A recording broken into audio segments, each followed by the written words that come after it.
Welcome to the People Teaching People podcast. Joining me on the podcast is Emilie Jane Fish. You are going to love this conversation. Emilie is so genuine, personable, and easy to talk to. She has such a powerful message to share about the importance in teaching and learning of listening to our kids and making people feel seen, heard, and understood. Emilie is a YYC mama to two lovely outgoing little boys named Beckett and Finley and a darling little baby girl named Sawyer. She is married to her best friend and adventure partner, Matt. Emilie splits her time between being a dedicated, fun-loving kindergarten teacher and a joy-seeking content creator. Her superpower is creating cool transitions. Having always had a passion to create, Emilie shares different facets of her life on social media through the lens of fashion, dance, and family, with a goal to spread joy and to inspire.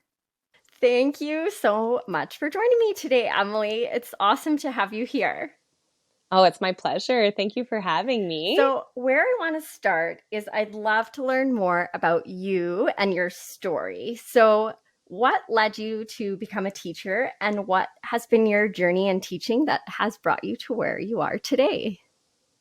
Okay, so I've always naturally enjoyed the teaching process. I can honestly remember, I had like a little chalkboard in my basement when I was a little girl, pretending to be a teacher. So as far back as being that small, I was already pretending to be a teacher. However, even like little things like my girlfriend and we were, I think, like 7 years old, and we were like hauling her little brothers into the basement, and we would like each take one of the brothers, teach them a little routine, have them present it to everyone afterwards. So just like, it was just always something that I was naturally drawn to and enjoyed. So went to university, became a teacher, and then I actually always envisioned myself in elementary. That is where I did most of my practicums, but I somehow just like landed into this junior high role, which was not something that I ever like had thought where I would go. And it was after my last practicum where I was set in junior high, where I met Matt. I was a, I was a teacher there, just finishing my final practicum, and met Matt, fell in love. That's a whole other story. But yeah, so then I got a position in junior high, worked there for a year, and then I got a position in high school.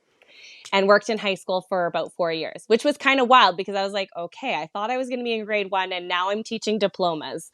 But that was an amazing experience, and where I really grew as a teacher because I was able to really work on forming relationships with students, which was really important to me. And then I wanted to start a family, and I just felt like the workload at the high school level just wasn't conducive to having a lot of time at home with my family. And I know other fellow teachers will understand that, with all the marking and, you're having to read through tons of essays and things like that. It didn't feel like it was going to be the right fit. So I made a request and made a switch to elementary and haven't looked back since. I've since been placed in kindergarten, and that for me, like there's always pros and cons. I want to say there's always pros and cons to whatever level you're teaching.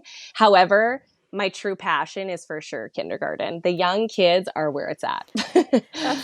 That's amazing. And I think that it takes an incredibly special, amazing person to teach kindergarten. I feel like kindergarten teachers are magic. And when I went to teach high school, I felt that high school teachers could learn a lot from an elementary environment because at the end of the day, kids are kids, and they really are. Even though in high school, some of them are taller than you, and especially when you're a young teacher, that age gap is limited in that. But at the end of the day, they're just kids. They are just kids. Yeah. Absolutely. But I do hear you on the high school demands with family life, because that was actually for me we had our first and then our second. And I was thinking to myself, this high school mom thing is just not going to work. There's so many late nights at high school and so much marking, especially with the diploma pressure and all that comes with it as well. Yeah, it's a huge challenge. And there are a lot of moms and dads with young families that do it. And, I think it's amazing. It just wasn't a good fit for me at the time, but I did love my time there for sure. Well, I can't believe how many different ages you've taught. I think that's incredible. And also, in general, teaching is just such an amazing and challenging profession to be in, with all the facets that go along with it. And you did mention that relationships are of particular importance to you, but I'm curious what it is that you love most about teaching. Yeah, I feel like what is most important to me, or what I love most about teaching, would be the fact that I am their first kick at the can. Like, I am the first person that they see when they come into kindergarten, and I'm setting the pace for what is going to look like for their next 12 years. So the excitement, the joy that I get when those little kids come into the building, like, it is invigorating. They're so happy to be there. They're so happy to please. It's just such a gift to be able to be the person that gets to lead the way and to be the first one to do it for them. That is pretty special. And it really does set the stage. It's such an exciting and kind of time with some nervous energy as well. I think for the kids as well as the parents too. I just remember that general Totally. feeling as everyone's sort of standing outside the school waiting for that, big transition moment.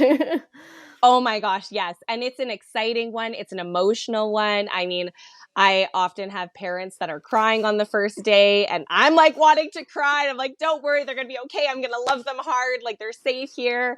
Don't stress about it. But I know it's a hard day. And even for myself, like, for school, like, that wasn't a hard moment for me, but leaving my little at the day home the first time, I for sure cried, like, on my way to work. So I understand that feeling of letting go and putting your child in someone else's care and trusting them for the whole day. So yeah, it takes a village, but it is hard. Those times of change and transition can be really tough. I feel you on that one.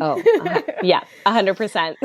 Now, I'm curious what sort of your approach is to teaching and learning. So with your kindergarten students and then also with your own kiddos.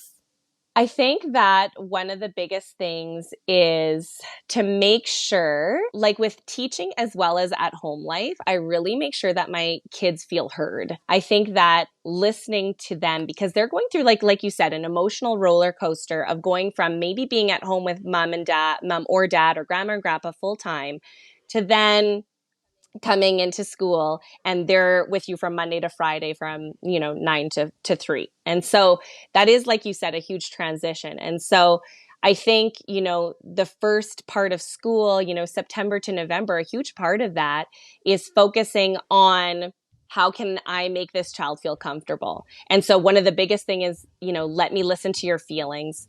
Share what it is that is on your mind. And I do that at home as well. Like, I think that it is easy to get lost in, like, oh, even with Beckett, like, he's older. Oh, you're the oldest. Like, you should know better. You should be leading by example. Well, maybe they haven't learned that yet. And maybe they're still in the process of figuring out what it is to lead by example. And so giving them a chance to share their big feelings. I have a lot of little kiddos that come in September, and they have very big feelings that they're going to share in class. And sometimes it seems like, okay, that's kind of a weird reaction to that. But for that child, it may not be. And so just giving them space to be able to share how they feel is a really big thing for me. I think that's fantastic advice as well. And just a reminder to all of us, right? I think sometimes as parents, and I fall into it and I have to catch myself, there's a tendency to want to talk instead of listen. Yeah. Always. Yeah. I'm a bit controlling. So sometimes, yeah. And then I have to remind myself, like, ask more questions or just have that wait time and just listen. Yeah, I think that's beautiful. So now your kids are 6, 4, and 2, you shared with me. Correct. Yeah. So I'd love your advice that you'd give to parents that might have young kids starting out at school, or even just for parents in general with having that sort of positive, fresh start to a new school year. What would you suggest? Yeah. So a little bit on like what you just said. So the positivity factor, I think that's a huge one. So, there are some kids that come into school and they are just like ready to go and they're like, get me my backpack. Like I was ready last year, get me into that building. But you do have kids that are not quite there. And so my advice to those parents is you really need to spread the positivity surrounding school. And absolutely, you need to hear how they're feeling and if they're feeling nervous or scared, all those things. Obviously, we want to listen to the child and say, like, I hear you. I hear that you're scared, but you need to turn that narrative around.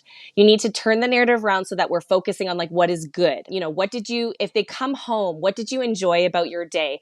And if they can't answer those questions, then prompt them with like, did you do some coloring today? So specific yes or no questions that they could maybe answer. Did you go play outside at recess? Was the playground super cool? Anything that might spark some joy to give them that feeling of like, actually, okay, school is kind of fun. And then it just creates something where they feel comfortable and they start to realize like, okay, that is a safe space for me to go. And that is a really fun place for me to go and learn.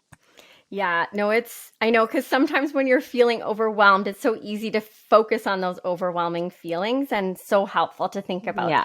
kind of, as you said, flipping that narrative and finding those positives. And generally speaking, there's so many that happen. And Yeah, of course. So many, but they focus on the things that were scary or did they get hurt or anything like that. And yeah, so it truly is important to, like you said, flip the narrative and have them focus on something good. But of course, don't ignore that they maybe had those scary or, feelings that they felt during the day.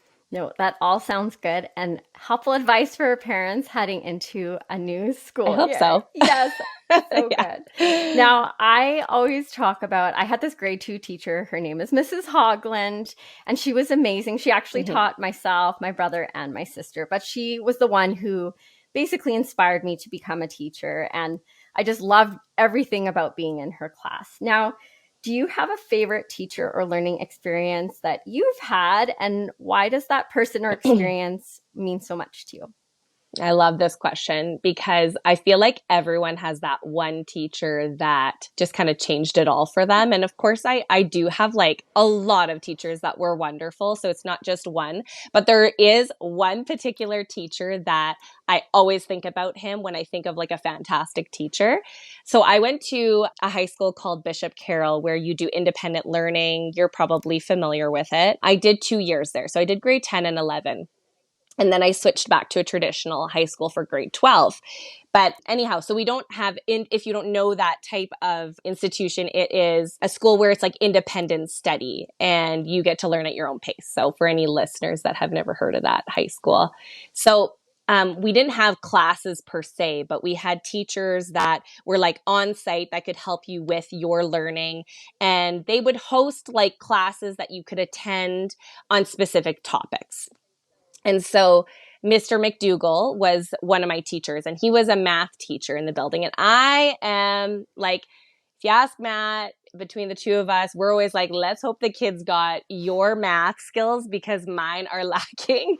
I was just never strong at math. My brain just like couldn't like wrap itself around it. I always found it confusing. It's funny because as an adult, I get it so much better than I did when I was in high school. I'm like, maybe my brain just wasn't there yet. But yeah, so Mr. McDougall taught math. And I would always make sure I went to go see him when something was confusing in my math booklets. And what I appreciated about him is I felt seen. I felt heard. I felt like he understood that I found it very challenging. He could see I was hardworking, but I just wasn't getting it. And so he'd do little things like, for example, if you would go to the testing center and take a test and you get a bad grade, you could try a second time and they would take both marks and then they would give you Like the the average. Thank you. Okay, so you would go to the testing center and you would take two tests. They would take the average of both if you had done poorly on the first. And he would do little things like, you know what? You're going to work really hard. We're going to practice this. And if you get over 75, we're going to erase that first test. So just little things to make you feel successful, to encourage you, keep things light, keep things positive. And so I really took that like into my own teaching, especially when I was in high school, to really make sure, and even in elementary, make sure that those kids feel seen. What is your story? How are you feeling? You know, what is going on in your life? Is there a reason why you didn't do well on this test? Is there something else that's going on? And so I'll just never forget that. Like it would just felt so human to me, like that I wasn't just another number, another kid asking a math question. He could see me. And that can be so incredibly powerful, having kids feel seen, heard, and Yes. understood. And he Yeah. obviously left Yeah. such an impact on you. Yeah, absolutely. I'll never forget him. Now, as you've mentioned, Matt, your husband, is also a teacher. Yes. And I get that Yes. dynamic. I'm in the teaching world still. My husband's a principal. So our children I are, love that. just love Lucky lucky kids. kids. They just love Yeah. it. So I know. My kids don't know yet. yeah, and then we know, But they they soon soon will. will. And then I'm Yeah. sure you and your husband know a Yeah. lot of teachers, right? And the teaching world is small. And yeah. Absolutely. So what is your dynamic like as a teacher duo? And then also, how do you and Matt stay connected with all the demands that come with teaching and parenting as well? Yeah.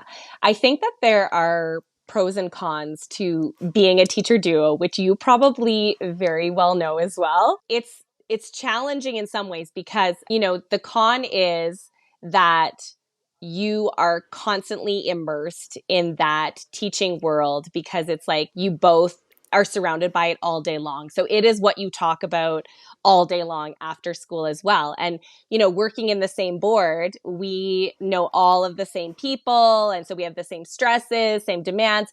And so that is sometimes a con because it's like our focus sometimes. So it's really hard to like separate ourselves from it. Whereas if you're not married to someone that's a teacher, you know, you might talk about it for 5 minutes and then it's like, boop, boop, move on. We're going to talk about this now. So, but the pro is that we truly understand each other.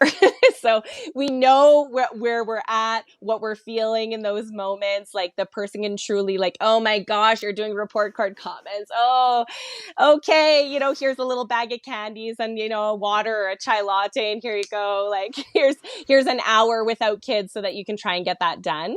So it's like that person truly understands, you know, where you're at in your school year, which is awesome as well. But it is hard because, I mean, you know this very well as well, that teaching is a demanding job and sometimes thankless. And we do a lot of stuff, you know, on the sidelines that people probably don't know about. And we do it happily because we love our job. And so it's not like oh, boo-hoo, we have to do extra stuff, but I want to do this. I want to do this for my kids because I love them. And I truly, like, I loved my class this year. I love my class every year. I saw this meme or like whatever little thing is a little quote on the internet. And it was saying like, people don't realize that I have to say goodbye to my family once a year. And it just like made me want to cry because I was like, yes, that is exactly how I feel. Like I say goodbye to my little family of like 16 to 20 kids. I usually have a little cry at the end, you know, might not be in front of them, but I go like, oh, you know, I'm going to miss those guys. So I'm like, where was I going with this? Sometimes I get on a tangent and then I completely forget where I'm going. But Matt and I together. So I think that with those demands, it does get very busy. And like Matt being an athletic director, he's always like coaching teams and he's putting on all the tournaments. And if there's, you know, someone that doesn't show up to ref, well, then Matt's in there reffing. And so it's really busy to have someone, you know, committed to that and then have 3 young kids at home. So, which is actually like one of the reasons I stayed part-time. So I only teach 2 days a week right now. That schedule could change, but I was doing kindergarten Tuesdays and Thursdays so that I could have some days off at home to be home with the kids. But it is hard to find connection. It's hard to find that time, especially when you're in your busy seasons. And I think that what we've kind of discovered is like really being intentional with time to like together to like communicate and talk. And sometimes we lack that. And when we lack that, it's we're not getting along. That's, you know, that's when you're having the arguments and where you feel misunderstood. And when we do sit down and finally go like, why are we fighting? It's like, well, you know what? We haven't sat down and talked in a really long time. So making sure that we're intentional with having time to sit together, even if it's on the deck, him with a beer, me with a glass of wine, or with whatever it is, and just talking it out. What's going on in your life? What's keeping you busy other than our crazy kids, right? And also, kind of funnily enough, that is where our challenges came from on my Instagram, which I'm sure you've seen. Yes, I love them, and I show them to my husband, and he won't do it. He's like, I would never do that. Kudos to Matt. Like, yeah, he's like, that's amazing. I don't know how I can. Yeah. Oh, it's so good. It's so good. Yeah, and they make us smile and laugh. So just so you know, it's something so fun for us to enjoy and look at and smile about. And I think you're both amazing, and your husband is amazing for joining in. It's so good. I know. Oh yeah, don't worry. I tell him all the time. He's like, oh, okay, thanks. But yeah, so that's kind of where that stemmed from. Is I don't know what challenge it was. There was a challenge I saw, and it was like 2 years ago. I was just like, we should just do this and record this. It'd be really, really fun. And it was like blurry and in our backyard. And I showed it on my stories, and it was kind of funny. And a couple of people commented on it. And truly, like, it didn't really matter that anyone commented on it, because what I realized is that we had laughed so hard that day. We were like, had all these like little inside jokes from that moment. I was like, that was really fun. So then like it kind of perpetuated this cycle of like finding some kind of challenge for us to do, and then trying it, recording it, having a laugh, and actually looking back at the videos like makes us double down and laugh as well, because you're like remembering that moment. You're like, oh my gosh, like that was so funny. So that is kind of like a funny way that we also connect, because it is so easy. And don't get me wrong, I love my TV shows. I love watching movies. I love sitting in bed with snacks with Matt. And like sometimes he builds me a nice little charcuterie board and comes upstairs and we'll watch a show. But that's kind of like the go-to sometimes. So it's good to like break it up and try something different. And it kind of forces us to just like not put on the TV. And we spend like 2 hours sweating up a storm, because like we're trying so hard to get these dances or whatever like gymnastic move I'm trying to get us to do. And by the way, half the time he's like, I show him the reel and he's like, you want us to do what?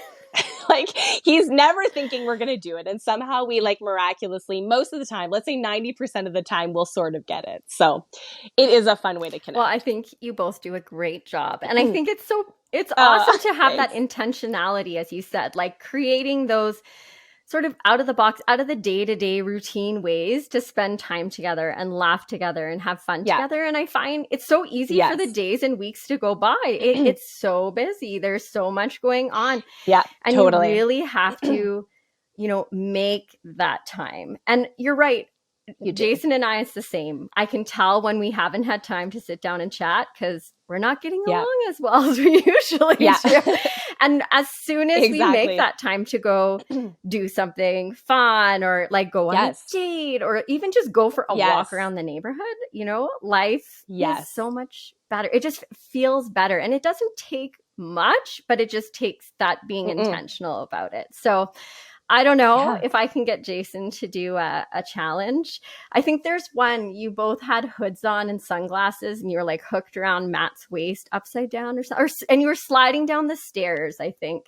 Oh, yeah. I'm like, you could do that, Jason. He's like, I don't know. I totally could do that one. I'll work on him. You don't even have to like learn anything for that one. You're just kind of being right. Silly, and we have a whole bunch of time together in Costa Rica. Maybe I'll be able to convince him. It's the perfect backdrop. Exactly, right? We could totally do that. And even if you don't ever show anyone, honestly, you guys just doing it, recording it, like you'll laugh so hard and have so much fun. And that's truly what it's about. It looked like a lot of fun. It is. Now, on social media, you share content like it's fun, it's energetic, it's upbeat. Now, do you ever feel super overwhelmed? And are you always feeling joyous and happy? Or how are things kind of for you in general? Yeah, I actually had this question not too long ago when I did like an Ask Me Anything on Instagram on my stories. And when I saw it, it kind of caught me off guard because I was like, oh, like I get it. Like, so we're often showing like our best side on social media, and I don't come on when I'm frustrated or mad or overwhelmed. It's just not something that I do. Like I just don't show up on my stories like that. And but when the person sent me that message, I kind of felt guilty because I was like, oh my gosh, I don't want people to think that I just have like this perfect life where Matt and I are just like, woohoo, laughing and having fun and our kids are perfect and everything is good, because it's like truly not like that. It's hard. I cry a lot. I feel overwhelmed often. And it would be fake for me to say like that it doesn't look like that, because truthfully, it's hard. It's really hard having young kids. Matt and I often feel burnt out. At the end of the day, we often say like, I'm done. And like someone is like waving the flag saying like, basically, you're the other parent and I cannot handle another minute of this because I've been home all day with them or whatever it is. So as lovely as my kids are, and they are like really beautiful, well-behaved kids, they're hard and it's challenging. And I definitely don't always have perfect, joyous days. And that's when I really have to lean on Matt or lean on other people in my life. I'm really close with my mom and dad, and just hope that they can give me a break or a moment to breathe. That's really usually what I always need. So sometimes going for a walk, putting on a podcast is like all I need to kind of like put myself back to where I was before I got overwhelmed, and just feeling ready to like get back in there, get back into the ring. Yes. Yes. Yeah. The juggle is real. Yes. No, and having that moment Yes. to breathe can make such a difference, Mm-hmm. because it's just so, it can be so all consuming. You're being pulled in so Yes. many directions and needed in, Yes. Grabbed yes, at, touched pulled, constantly. physically Yes. touched. Yeah. Yeah, it can be so, so Mm-hmm. much. So having, it's great that you've got those supports and those strategies to take that breath for yourself and let yourself have those breaks and get out of the ring, as you said, and come back and feel ready to kind of Yes. jump back into everything again. Exactly. Yeah. Yeah. Exactly. No, and I'm with you. I mean, I think it was our family went to Germany and we were sharing pictures on social media, and somebody commented, oh, like it just looks like the most amazing trip and like everything went so smoothly and you're having the best time. Yeah. And I'm thinking, oh I feel my like you weren't in our hotel room. Yeah. Well, You weren't in the hotel room at bedtime. Yeah. Or on the trains, or when we missed naps or whatever Yeah, it was. or our Yeah. kids were so jet lagged when we arrived, and we were Oh, staying of with course. my husband's uncle, and he doesn't speak English, but thankfully my husband speaks some German, and his uncle actually asked if we needed to take our kids to the hospital because they were so upset because they were so jet lagged and emotional. You're like, no. Yeah. My mom, she's like, how are things? I said, I don't know, and we still have like a month to go. but we had lots of amazing memories and times, but it definitely wasn't all, rainbows and sun. No. Magic and rainbows. No. Yeah. No. No. And yeah, Yeah. it can be. I can understand that. I relate. I relate to it wholeheartedly. We went to a hockey tournament not too long ago for Beckett, and it was for the entire weekend. So it was like a Friday to Sunday thing. And I was like, okay, well, we'll see how Sawyer does. I knew Beckett and Finley would be fine to fall asleep in the hotel room, but usually we try to book a hotel room that has like a separate bedroom that we can like shut the door so we can put the playpen in there, have her go to sleep. We'll like put on a movie for the boys, but that wasn't available. So we had 2 queen beds. Matt and the boys are, snoring away, sleeping in the one bed. And she's like, hi, mommy. What you doing, mommy? And I'm like, oh, go to bed. But like, I could, like, how do you convince a 2-year-old, like, okay, it's don't time? Like, she's used to being in her crib by herself in the dark, sound machine. I'm like, oh my gosh. But that it is what it is. And the memories that we had that were amazing. And that small moment in time is funny now. I know. I can laugh about it now. Right? Now in that we're hindsight, past things it. are much funnier in hindsight. Yeah. It's a story. It's a Much story. funnier. Yes. Yes, Well, we've got exactly. 2 boys out of 3 that play hockey, so I feel you on the tournaments. And now it gets a little easier as they get older, for sure. But Does it? Oh my our gosh, it feels like a youngest crazy definitely schedule. felt like he was getting dragged everywhere all the time. And Oh, so I'm now sure. that he's a Yeah. little older, he doesn't have to come to everything. But yes, I feel you, and the tournaments and trying to get everyone to bed. Yeah, it's an adventure. It's an adventure. Yep. And it's the excitement Yes. of like being in a hotel room. Like, I get it. Like, that's why, like, when we were saying, like, you have to like also like see where your kids are coming from, like reading their emotions, all those things. Like, they're excited. It's a hotel room. So at the same time, I'm like trying to also be mindful, like, okay, this is like a really fun moment for them. Let's keep it Let's fun. I'm keep just it so fun. tired, but yeah.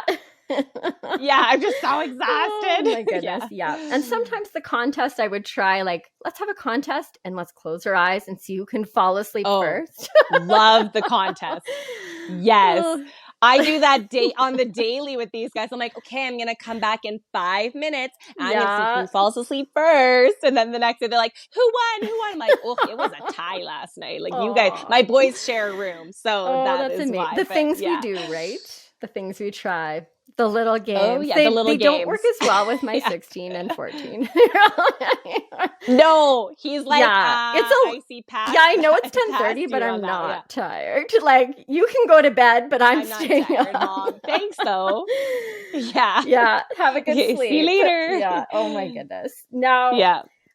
So with your social media, I know it's something that you and Matt enjoy together. And then, of course, you post amazing content. I'm always in awe at your creativity. It's incredible. So what have you learned through your experience directing and creating content for brands? And has there been anything that has surprised you along the way?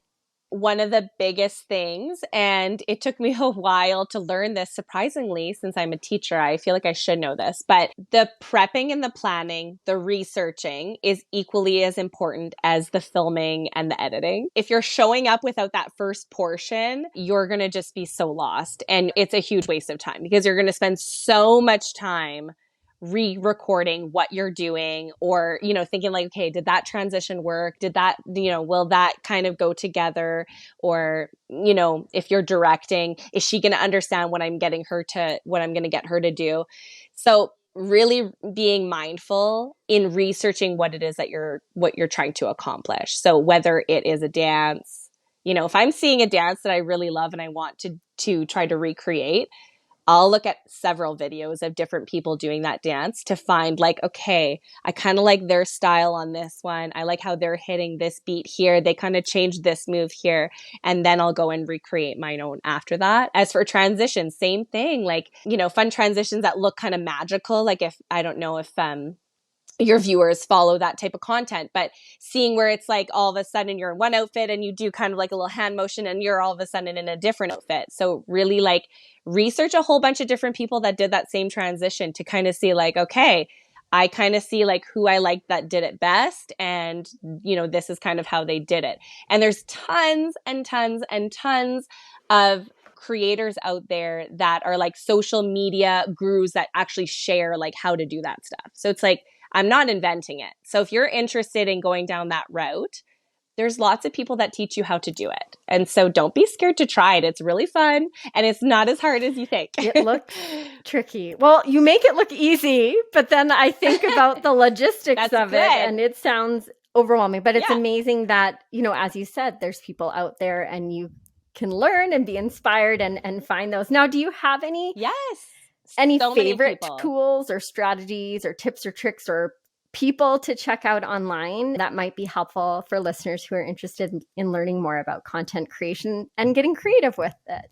For sure. So one of the, two of the editing tools that I use, because I do get that question a lot. So InShot and CapCut are two of the editing apps that I enjoy using to do any of my videos. You can do lots of fun things in there, like speed it up, slow it down, cut a part out. You can reverse it so that your image is going backwards. You can add add in a second person in there. So if you want to have like two Emilies in there, I go into those apps to do that. So those are definitely two apps that I would recommend. I also recommend that after you have, I usually like will edit between Instagram and those apps, but when you have that final version, whether you're editing inside Instagram or inside those apps, make sure that you have a saved version that is in your camera roll. It's really easy for those drafts to get deleted. And I'm sure you very well know that as well. But you work really hard on something and then all of a sudden it glitches and you actually can't even post it. So always making sure to save your work as you're going along, or like sometimes I'll save it before I add any kind of like words in the video, and then I'll save it after. So I have a version of both. That is great. And people that I like following. Sorry. Oh, yeah. I just realized I didn't answer that. No worries. So Brock Johnson, I believe is his name, do you follow him as well? Yes. Yeah. He's somebody that I follow for sure. You do? Yes. Okay, perfect. That is his name, right? No, that sounds right. Is that his name? I'm like, you're trying to remember like their Instagram handles.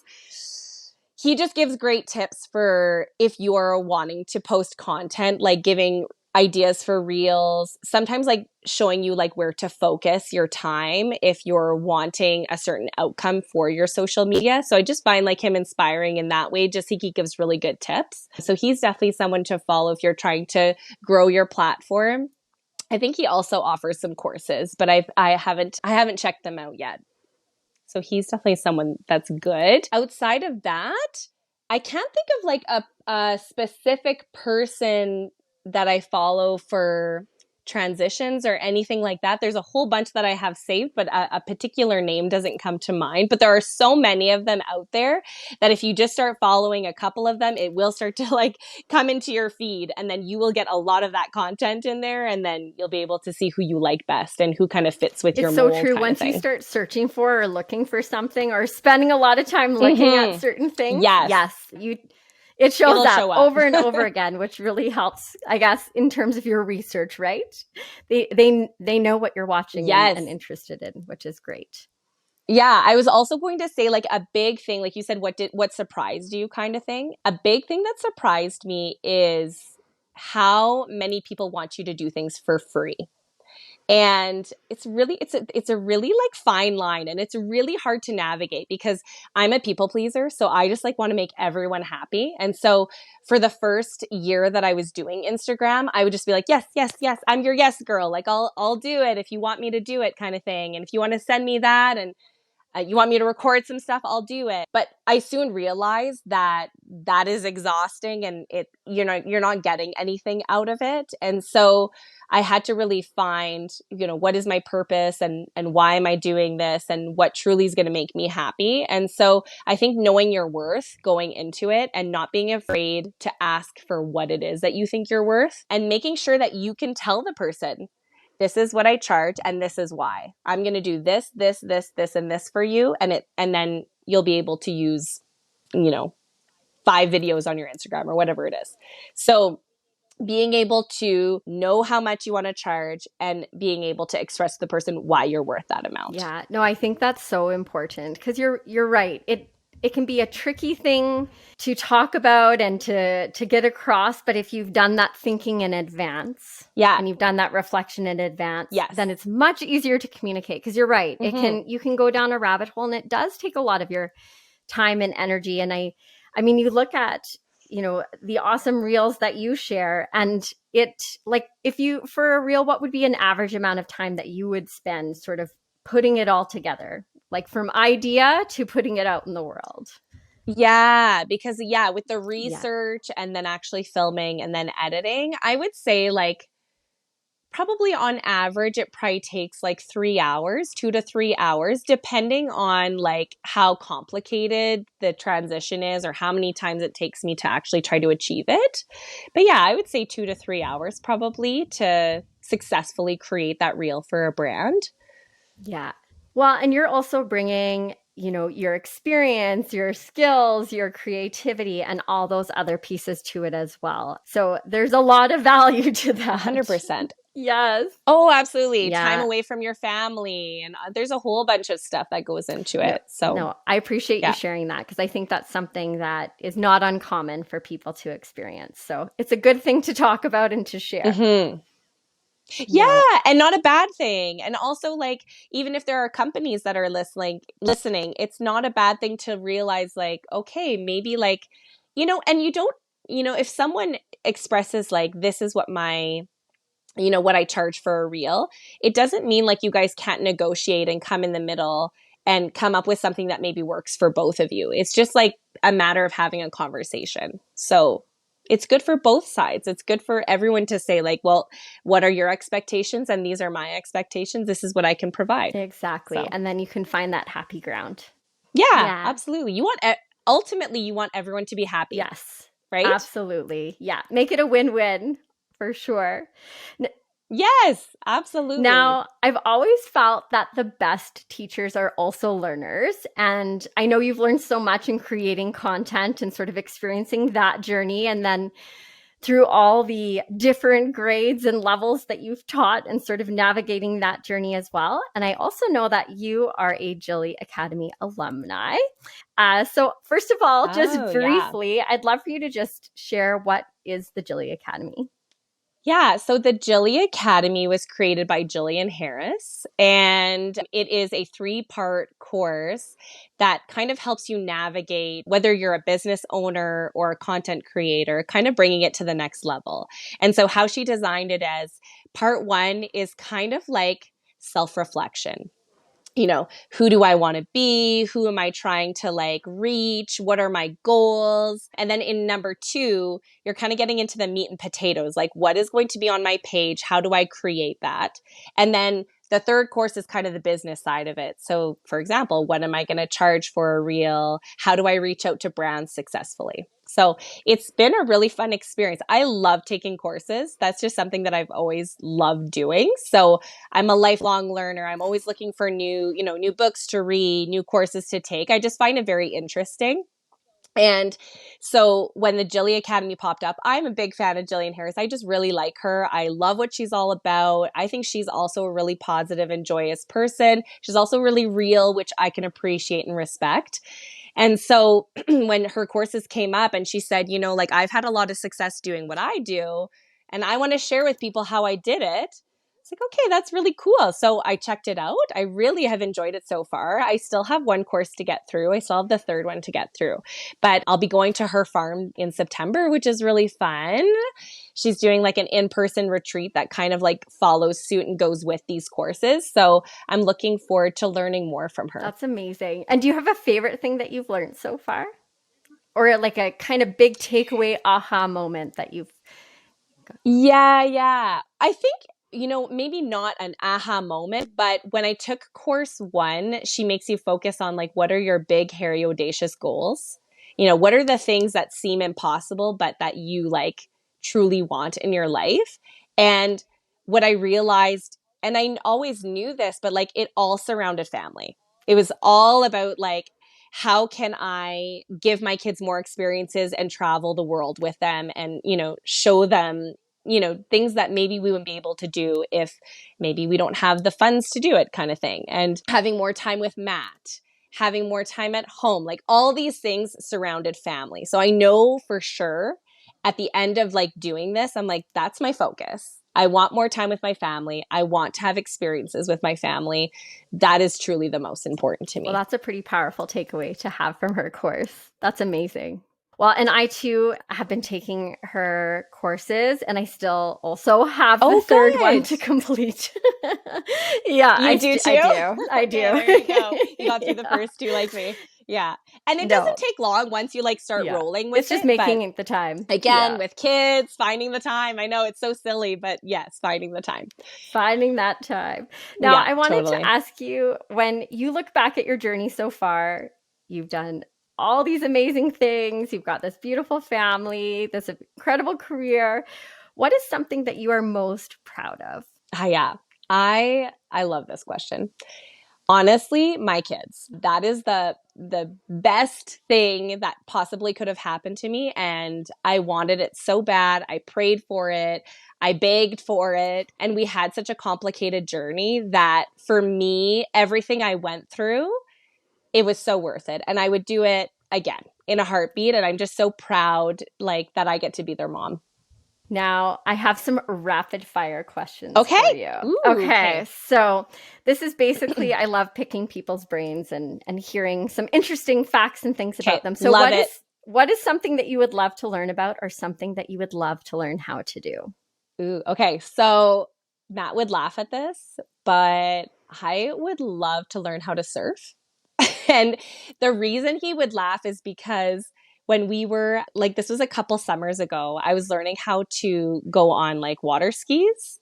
And literally I felt like I had an enema. Like I was out there for an hour just being like dragged through the water, could not get up on the skis. And so I'm like rushing through the water for like an hour, trying to get up, trying to get up. And yeah, like I said, it felt like I had an enema. So he, I think, would be surprised by my answer. But I've always envisioned, like, I think of Blue Crush and I think of like being on that surfboard. But I'm like, I would love to learn how to surf. I'd love to be in Hawaii, a beautiful setting, learn how to surf.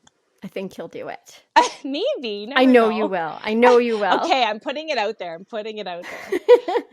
What is a place that is at the top of your travel bucket list? I would love to go to Australia. I think it would be so cool to visit there. I love how people compare it to Canada and they're like, it's like Canada, but just like with beaches and nicer, nicer weather and scary bugs. But yeah, no, I think I would absolutely love to go to Australia. I'd love to go to Hawaii. I know that's like very typical to say, but I've never been there and I would really love to visit there. And Alaska would be a really cool place to visit too. All cool places. And what is a book, podcast, or TV show that you've enjoyed recently? Okay. Podcast. I love The Laughing Couple, especially if you're like a mom and dad. You can totally relate to them. I don't know if you've ever listened to them, but they're super funny. And, they have guests, but then sometimes it's just like about them traveling and their experiences traveling with their kids on their last vacation. And I will be walking outside and I will laugh out loud, like while I'm listening to their podcast. I'm sure people are like, who is that crazy lady? Books. I really love The Sound of Gravel. I'm really into memoirs. I really, really love when I feel like a story is true and I feel like more connected to the character when I know it's a real story. So The Sound of Gravel is about a young girl that grew up in a polygamist family. So it's very, very interesting. Know My Name by Chanel Miller is a really amazing story. It's a girl that was raped. It was a very like high profile case. So that is definitely one to check out. A little bit more serious topic, but definitely an incredible story. So Well, I've not heard that podcast nor read those books. So now I have okay, well you some have to things check to them check out. Yeah, out. they're really, really good. And if you could sit down and have a conversation with someone that you would love to learn from, who would it be and why? Okay, well, I've always loved Oprah. I think she's a classic. I think she is the epitome of perseverance, like someone showing you, like, if you keep working for something, you can achieve it. And I just love her giving nature. And she's so worldly. Like, I feel like I could sit down and not say a word, and she would just like fill my brain with all the things. Like, I think she's amazing. Or you can go to like a Celine Dion. And I love Celine Dion. Like, she was my girl growing up. That would remind me of my entire childhood. And I think she'd be hilarious to listen to. I think she'd be like a great storyteller She kind of would thing. be. And she would have Yeah. some amazing stories. Both of them would, for sure. Yeah. And Emilie, I wanted to ask you because education truly plays such a role in all facets of our lives. So, how we work and live and play and explore. So, do you have any final thoughts or words of wisdom that could empower or support people in their own teaching and learning journeys? Think that one of the biggest things that I've learned in the last few years, especially teaching younger children, is that the ones that are hardest to love in your classroom are actually the ones that need the most love.